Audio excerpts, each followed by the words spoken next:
মা তুমি ঠিক আছো? আমার মেয়েকে কিসের জন্য কিডন্যাপ করেছো বলো? আমি ওকে কিডন্যাপ করেছি? আপনি ভুল ভাবছেন।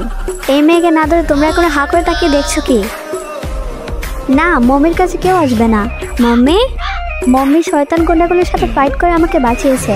কেউ তার কাছে আসবে না। যদি কেউ তার কাছে আসে এবং তাকে কষ্ট দেওয়ার চেষ্টা করে, আমি তোমাদেরকে শাস্তি দিব। এখন বুঝতে পেরেছেন আমি কিডন্যাপ করেছি নাকি ওকে বাঁচিয়েছি? ধন্যবাদ ওকে বাঁচানোর জন্য। ওর অ্যাকাউন্টে 1 কোটি টাকা ট্রান্সফার করে দাও। মিস আপনার কার্ডটা দিন। স্যার টাকা ট্রান্সফার হয়ে গেছে। মা চলো এখন এখান থেকে। ড্যাড আমি মম্মিকে ছাড়া এখান থেকে যাবো না। বস এই বাচ্চাটাকে কেউ আমাদের গেটের সামনে রেখে গিয়েছে। তখন থেকে ইয়াশ ওই মেয়েকে নিজের মেয়ের মতো করে বড় করতে থাকে।